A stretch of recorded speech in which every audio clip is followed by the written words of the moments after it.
Tarps Off Sports. Here we go, guys. Tarps Off MMA back with another quick rundown here. Jack Gotzel, Chris Mancuso. Guys, this feels like more of a hype video than a preview video because UFC 261 is going down in the Jacksonville Arena in Jacksonville, Florida. Sold out. Jack, 15,000 fans. They're back. It's sold out. Masvidal versus Usman. 2 incredible card, 3 championship fights on the card, as well as a couple great fights in the light heavyweight division and the middleweight. Jack, let's talk about that middleweight fight though. Jack, we have Chris Weidman coming back. We have Uriah Hall and Chris Weidman. That's an interesting matchup here. I heard Chris Weidman, Jack, talk about getting himself back into the title contention. Look, I just don't see how that's possible. And I really respect Chris Weidman a lot. I respect both guys in this fight a lot. But we'll see what happens there for Chris Weidman. I think Uriah Hall is a tough opponent, but the thing with Uriah is he's not that active, right? He usually fights about once a year. Kind of hard to keep up with them. Weidman, though, he has, I mean, man, he's won 2 of his last, 7 fights or something like that. Yeah, and I mean, people talk about Uriah Hall. He's supposed to be like the next Anderson Silva. We saw him beat Anderson Silva, but not the real Anderson Silva. No, I mean, the end Anderson Silva. Yeah, Uriah Hall has not been very active. He's a great fighter, but can he keep it up? He hasn't proven anything in that regard. And for Chris Weidman, I mean, I've said on the record, my favorite 2 fighters ever are Chris Weidman and Chris Weidman. However, Weidman's plan that he's going to fight 4 more times against Uriah Hall, another opponent, and then fight for the title and then defend it. It is seeming more like a fairy tale than reality. I don't think Chris Weidman has it on the back leg of his career. I think he'll go down as a Hall of Famer. I think he's one of the best fighters in that middleweight division ever. I mean, he beat Anderson Silva twice. Some people call it a fluke, but what do you call it when you do it twice? You can't call it a fluke. He beat Anderson Silva. However, I think it might be time for Chris Weidman to, hang out with the kids, hang out with the wife. You had a great career. I don't want to see him keep fighting when he can't really win the belt. No, I don't know, man. I'm impartial to it. If he feels like he can go out there and compete, God bless. Do I think he's going to be in the title contention? Absolutely not, Jack. Speaking of titles, we have 3 title fights going down at UFC 261 in Jacksonville, Florida. Sold out, fans. I'm so happy about that. I know that a lot of people in the media aren't happy about that. We fucking love it, Jack. I know you feel the exact same way. We have Valentina Shevchenko, the Bullet, taking on Jessica Andrade. It is going to be an incredible flyweight championship matchup. Valentina Shevchenko, she might as well have only 1 career loss, as you had said to me earlier when we were talking about this. Her 2 losses were against Amanda Nunes, right? So, yes. I mean, Shevchenko's the real deal here. I like Andrade a lot. She's a fantastic fighter. I thought she's been looking really, really sharp as of late, for sure. I know she lost the 2 fights. I know she lost to Rose, and I think she lost to Weili Zhang, which we'll get into in a little bit here. But she had a good bounce back fight against I think it was Chukagan or something like that she fought, and she looked more herself. So we'll see which version of Andrade we get, because there's levels and there's ups and downs you got to go through in this, right? But I don't know Valentina Shevchenko is an assassin. The only person, like I said, like Amanda Nunes level, I think I think she's going to be tough to beat in this. Yeah, one, I don't know if it's levels Shevchenko to Andrade. I think she's a very good fighter, very entertaining, one of my favorite fighters to watch. And I think she is that top echelon. And if there wasn't a girl like Valentina Shevchenko, she very well could be the champ. But Shevchenko is just a different breed. She's going to go down as one of the greatest fighters in UFC history. She's right up there in the top 20. And honestly, I think she's going to just take out every opponent that comes her way, except for Amanda Nunes. I don't think there's another woman that could beat her right now. And I don't think there's another woman that could beat her for the next 2 years to come. I see Shevchenko holding onto that belt for the next 2 years. I see it being hers. I don't think there's anyone that can stop Shevchenko, including Andrade, even though I respect her so much as a fighter. I think she's so skilled and she always puts on a show. Mm-hmm. I think she'll give us entertainment. And I think she'll give Shevchenko a pretty close fight, and the fans will love to see it, but I don't see her coming out victorious. No, I don't either. I could see it going to a decision, Jack, but let's fire in now to the straw weight fight here. This one's interesting. There's been some back and forth before this one. We got Weili Zhang taking on Thug Rose, Jack Namajunas. She is not one of your favorite fighters. I like Rose personally. I like what she brings. I know that you find her to get a little defensive at times, like kind of can dish it out, can't take it kind of thing. She lost to Andrade herself, but this is she's coming off of a win against her, though she was able to avenge it. But it was a split decision. It was a close fight. Weili Zhang is 21-1. I'm thinking, even though she said better dead than red, I'm thinking the red might win this one here, buddy. I mean, obviously I got some bias. I'm not a big Rose fan, and the reason for that being is because you saw her come with the title Thug Rose. Conor McGregor throws the dolly through the bus, and you would have thought her whole family got murdered. She won't stop talking about it. Talks about how traumatic of an experience it is. Your nickname is Thug Rose, and the other thing is you see people come after her.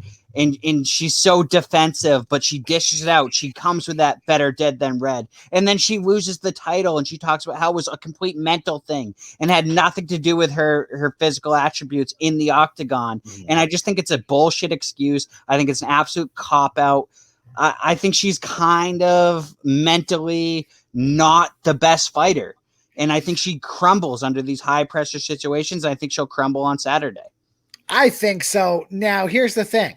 Conor McGregor showed up to a bus, smashed a window, and she got cut with glass or whatever happened, right? Like, that must have been a scary situation. I mean, we all know why the guys. Are you talking about it 2 years later? No. But here's the thing, right? The second she got home, I'm guessing her agent or whatever was already on the line with a lawyer, right? So there's probably some of that to do with it. But I mean, if Conor McGregor shows up after getting $100 million, he was just asking to get sued by everybody on that bus. And I think you or me would have sent him a fucking letter ourselves, because I mean, $100 million for getting beat up by Floyd Mayweather. But you're a fighter named Thug Rose. Wouldn't you keep that out of the media? I mean, probably if I was claiming to be a thug, I would keep it out of the media. Exactly. I don't think she's Thug Rose. Hey, that's fine. That's fine. But Weili Zhang, I think, is going to take this one anyway. I mean, Weili Zhang has legitimately won 21 fights. Yeah, she's been undefeated since her very first professional fight. Yes, she lost that, and she learned her lesson, and then it's just been ass kick island for everybody ever since. No question about it. I got Weili Zhang on that. Now, Jack, we move to the main event of UFC 261. Kamaru Usman taking on Jorge Masvidal. It's number 2. You know, after that loss, there was a lot of 6 days, whatever. Full camp Masvidal is almost as annoying as motivated Conor for excuses in the MMA world. This will do it here. We'll see what he's made of. We'll see what Masvidal's made of here. I think, man, it's weird. He has been, have you seen his interviews leading up to this fight? He has been surprisingly very confident. Like, he's always confident, but very calm. Wasn't in like that crazy angry mode that he gets into. He seemed like coming in at peace to this fight. Listen, MMA has been insane lately. We saw the Derek Lewis Blades thing. We've seen a bunch of upsets across other promotions as well. I never count out anything. I just don't. But I just don't see Kamaru Usman losing to Jorge Masvidal. I'm taking Usman in this fight. Well, actually, I'm gonna let Bane break down this fight of how I think Usman beats Masvidal. Ah, yes. I was wondering what would break first. Your spirit?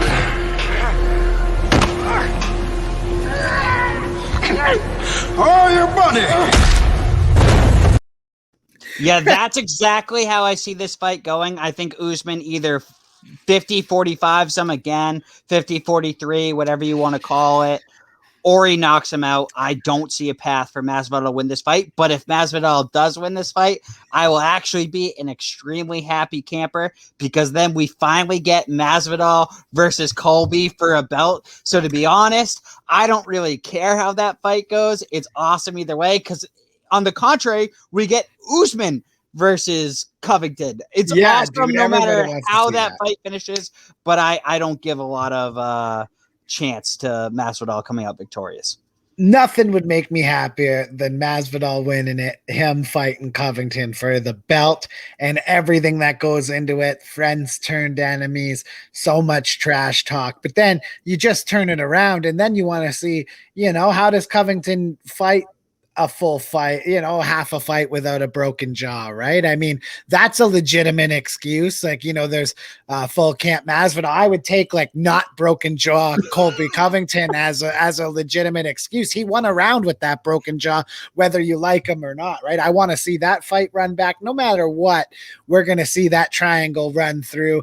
Colby will get to both of those guys eventually if Jorge Masvidal is really about it. And I think he is. I do. But I'm taking Kamaru Usman in this one. I mean, what can you say about him, man? He's just absolutely run through the division. I still think to this day that the fight should have been Masvidal and Covington and Wonder Boy getting the shot versus Usman. He's the only guy inside the top 5 who hasn't had a crack at the belt. That's how I would have done it.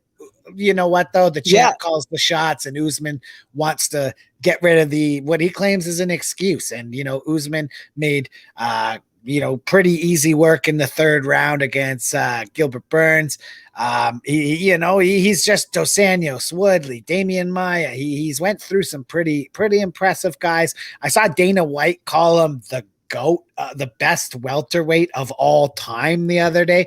Dana White has always had a personal vendetta against George St. Pierre because he retired early and wouldn't fight all the time and would never take a fight on short notice and shit like that. But Kamaru Usman needs to do a lot more to get into that conversation. But if he runs through Masvidal, runs through Covington, and then beats like Wonder Boy, then we will talk about it. Trust me, we'll talk about it.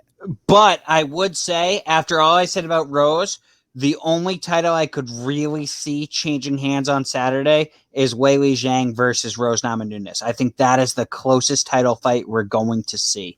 Yeah, I think so too. When you look at them, I mean, no disrespect to Masvidal or to Andrade, but I mean, they're fighting world-class opponents, guys. Speaking of world-class, this is world-class coverage, and we're brought to you by a world-class sponsor. Fellas, this one's for you. Make sure you grab yourself a Manscaped Lawnmower 3.0. This trimmer is the best product in men's grooming. Hands down, guys. It is trusted by over 2 million men worldwide. It is the absolute precious tool for your precious family jewels. It comes with a ball deodorant. It comes with the spray. It's an incredible product, man. You get the whole kit with it. The carrying case is beautiful, Jack. Like, it's unreal.